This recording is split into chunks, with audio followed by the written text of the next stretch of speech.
Cepat mereda setelah meradang, gegara ulah Korea Selatan. Kini Kim Jong-un mendadak beri amanat pada militer Korea Utara untuk tingkatkan kemampuan perang. Ada apa? Benarkah situasi semakin memanas?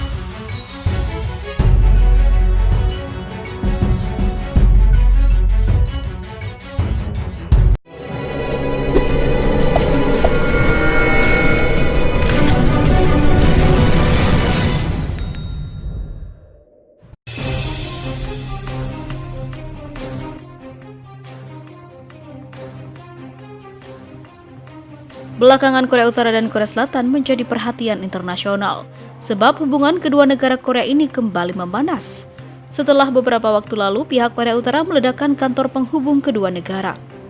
Belakangan diketahui pemimpin Korea Utara Kim Jong-un memimpin pertemuan Komisi Militer Pusat Partai Buruh yang berkuasa dan membahas masalah-masalah kunci untuk lebih jauh meningkatkan kemampuan perang negara komunis itu. Pertemuan yang berlangsung pada Sabtu 18 Juli 2020 lalu itu juga memeriksa misi strategis unit-unit militer utama untuk mengatasi situasi militer di sekitar semenanjung Korea dan menyetujui rencana produksi amunisi utama.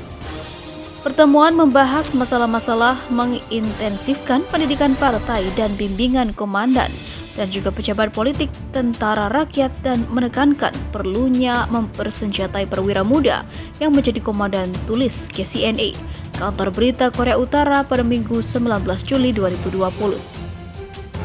Kemudian ada pertemuan tertutup untuk memeriksa misi strategis unit-unit utama untuk mengatasi situasi militer di sekitar semenanjung Korea dan potensi ancaman militer, sebut KCNA seperti dikutip Yonhap, kantor berita Korea Selatan. Dan sikap siaga serta untuk membahas isu-isu kunci untuk memperkuat lebih lanjut kemampuan perang negara, tambah KCNA, Korean Central News Agency, milik Korea Utara. Kim menandatangani perintah untuk melaksanakan tugas-tugas yang telah dia bahas selama pertemuan Komisi Militer Pusat Partai Buruh. KCNA menyebutkan tindakan yang pertemuan itu ambil sebagai keputusan bersejarah yang akan menjamin masa depan revolusi Juche dengan kekuatan militer yang handal. Juche mengacu pada ideologi kemandirian Korea Utara, namun KCNA tidak mengatakan tindakan apa yang terkait dengan kemampuan perang. Yang Kim bahas selama pertemuan tertutup meskipun istilah itu biasanya mengarah ke senjata nuklir dan rudal balistik. Pesawat mata-mata Amerika Serikat terbang. Juga KCNA tidak mengungkap tindakan apapun yang terkait dengan Korea Selatan. Pertemuan Sabtu terjadi setelah Kim Jong-un menghadiri sesi pendahuluan Komisi Militer Pusat pada pertengahan Juni lalu dan menunda semua rencana militer Korea Utara untuk mengambil tindakan terhadap Korea Selatan sebagai buntut kemarahan atas selebaran propaganda anti Pyongyang. Selama pertemuan itu, Korea Utara juga membahas langkah-langkah untuk mendukung kemampuan perang. Juga hadir dalam pertemuan tersebut Ri Pyong Chol, wakil ketua Komisi Militer Pusat dan pejabat militer tingkat tinggi lainnya menurut KCNA. Sehari setelah laporan KCNA tersebut, Senin 20 Juli 2020, sebuah pesawat mata-mata Amerika Serikat terbang di atas Korea Selatan dalam misi yang jelas untuk memantau Korea Utara, kata seorang pelacak penerbangan. Melansir Yonhap, pesawat RC-135W Rivet Joint Angkatan Udara Amerika Serikat terlihat di langit atas wilayah Seoul, ibu kota negara Korea Selatan, sekitar pukul 10 pagi waktu setempat. Hanya sumber-sumber militer Korea Selatan mengatakan Korea Utara tidak menunjukkan gerakan militer yang tak bisa dalam beberapa pekan terakhir, setelah Kim Jong-un membuat rencana aksi militer terhadap Korea Selatan bulan lalu. Pada Juni lalu, ketegangan di semenanjung Korea meningkat tajam ketika Korea Utara meledakkan kantor penghubung antar Korea dan mengancam akan mengambil tindakan militer dalam kemarahan atas selebaran propaganda anti Pyongyang. Diberitakan sebelumnya Kim Jong-un marahi dan ancam pecat pejabat gara-gara pembangunan rumah sakit. Pemimpin Korea Utara Kim Jong-un kembali memarahi pejabat, kali ini terkait pembangunan rumah sakit utama di Pyongyang. Kim menyebut pembangunan rumah sakit itu ceroboh dan mengancam akan memecat para pejabat yang bertanggung jawab. Korea Utara sejak lama menjadikan proyek infrastruktur raksasa untuk menaikkan kredibilitas pemerintah.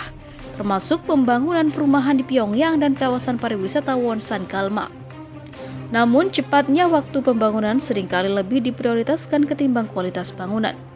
Kondisi tak jauh berbeda pun dialami Rumah Sakit Umum Pyongyang yang berdiri di lokasi strategis, yakni di seberang Sungai Taedong atau Bukit Mansu, tempat patung raksasa pendiri Korea Utara Kim Il-sung dan penerusnya yang juga ayah Kim Jong-un, Kim Jong-il berdiri. Rumah sakit itu dijadwalkan selesai 10 Oktober sekaligus menandai peringatan 75 tahun berdirinya Partai Buruh. Saat upacara peletakan batu pertama pada Maret lalu, Kim menyebut pembangunan rumah sakit itu sebagai tugas penting karena erat kaitannya dengan program kesehatan masyarakat. Kantor berita KCNA melaporkan saat berkunjung ke rumah sakit itu untuk mendengar laporan perkembangannya. Kim tak puas. Menurut Kim, komisi yang bertanggung jawab terhadap pembangunan tidak mengatur keuangan secara tepat. Keuangan diatur dengan cara ceroboh tanpa membuat anggaran pembangunan dengan tepat, kata Kim, seperti dilaporkan kembali AFP. Kim menegaskan proyek itu dibangun untuk kepentingan rakyat namun justru membebani masyarakat. Kim memerintahkan Komisi Pusat Partai Buruh untuk menyelidiki kasus ini dan mengganti sebuah pejabat yang bertanggung jawab. Laporan KCNA tersebut tidak menyebutkan tanggal kunjungan Kim Jong-un. Spekulasi yang muncul, pembangunan rumah sakit terhambat akibat diperketatnya kontrol perbatasan terkait pandemi COVID-19.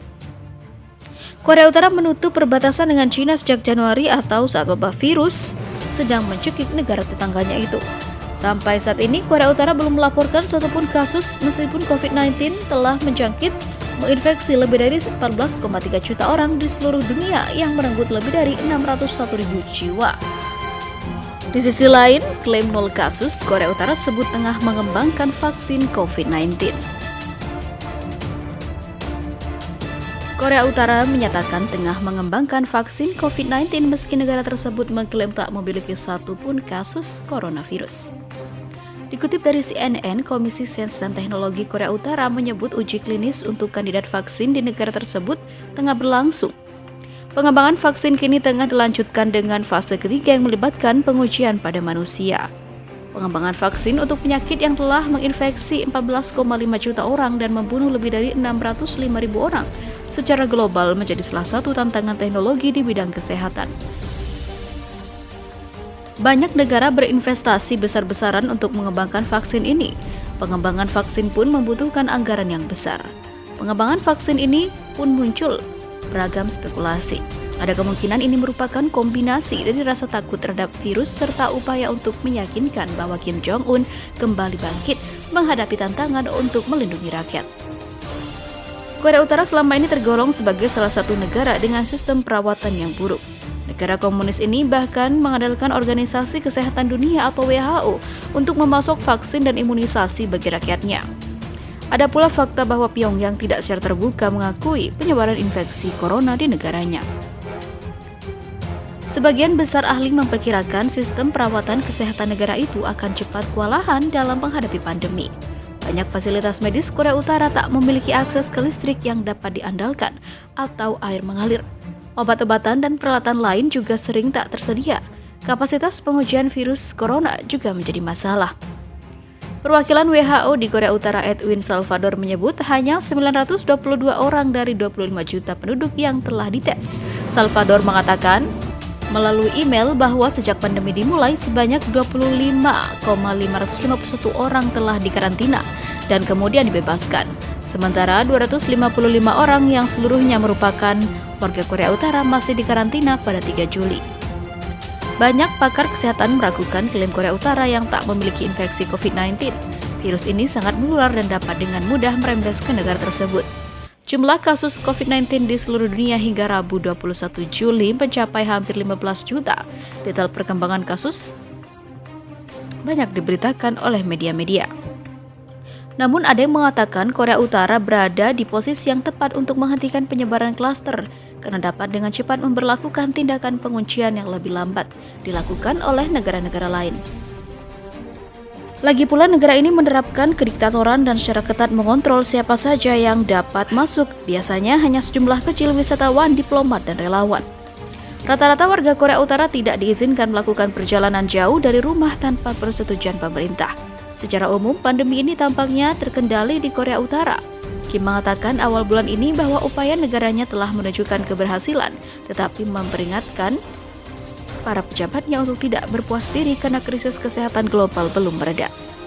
Tidak jelas seberapa meyakinkan kandidat vaksin yang diproduksi di dalam negeri akan berperan dalam strategi anti pandemi Korea Utara. Korea Utara penuh dengan kerahasiaan, sementara itu WHO mencatat ada lebih dari 140 kandidat vaksin dalam evaluasi praklinis dan 23 yang telah mencapai uji klinis hingga Rabu pekan lalu. Beberapa perusahaan farmasi raksasa yang mendukung vaksin-vaksin tersebut bernilai lebih dari seluruh ekonomi Korea Utara.